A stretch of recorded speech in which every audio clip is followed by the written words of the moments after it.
It was called the Custom Selection, a company providing custom in-home services to help older people with chores and their finances. They targeted older people who had money but no immediate family. Once on the inside, millions of dollars disappeared. One victim lost a home through a reverse mortgage that was never understood. Another victim died, and the stealing continued from the estate. What began as a caregiving service meant serving the capable but lonely became a criminal enterprise exploiting hundreds of seniors at a time. And for Harold Bennett, the people he trusted most turned out to be the people robbing him blind. This is Fraud in a Moment, and the truth starts now. The Care Company Conspiracy: How a Senior's Helpers Became His Hidden Thieves. Harold Bennett, 81 years young, was exactly the kind of person the scammers were looking for, a widower living alone. His children lived far away, his health good enough to remain independent, but still needing help managing every chore, every bill, and every piece of paperwork that accumulated throughout the month. So when the Custom Selection offered in-home assistance, Harold believed he had found the help he needed. At first, everything seemed perfect. The caregivers were polite. They helped organize his mail. They assisted with errands. They offered companionship.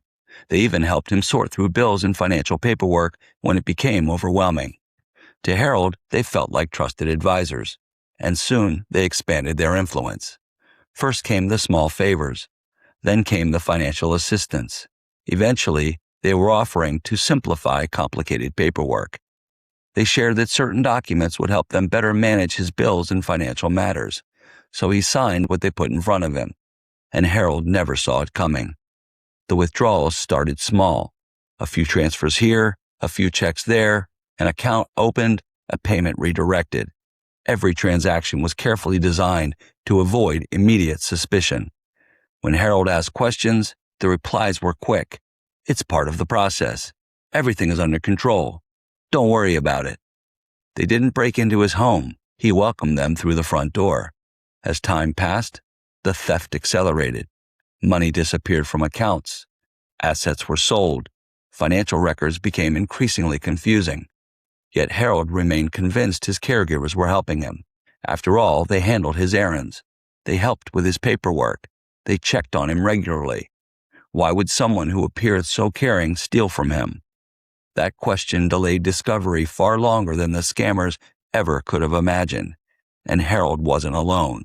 Investigators later discovered that numerous Harolds had been targeted through the same operation. One elderly victim reportedly lost a home through financial arrangements that should never have occurred without full understanding and independent review. Another victim lost hundreds of thousands of dollars. Operationally, the criminals understood exactly how elderly exploitation works. They gained physical access. They obtained financial access.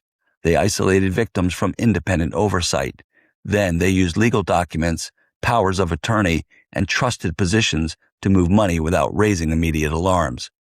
For Harold, the scheme began unraveling only when a vigilant bank employee noticed something unusual.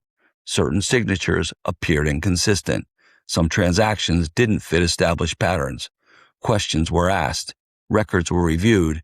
Investigators became involved. Once they started pulling on the thread, the entire operation began to unravel. What they discovered was staggering. The company that claimed to help seniors had allegedly been exploiting them. The caregivers had become gatekeepers. The gatekeepers had become financial controllers, and the financial controllers had become thieves. For Harold, the realization was devastating. The money mattered, but the betrayal hurt even more. They didn't just steal his bank balances. They stole his independence, his confidence, his dignity, and perhaps most painfully, the questioning of whether he could ever trust help again. What did we learn from this story? 1. Never sign powers of attorney or financial documents unless you fully understand them and have independent legal advice. 2. Caregiving companies should be thoroughly vetted, licensed when required, and regularly monitored by trusted family members or advisors. 3. Isolation increases vulnerability. Regular check-ins from family, friends, attorneys, or financial professionals can help detect exploitation. 4.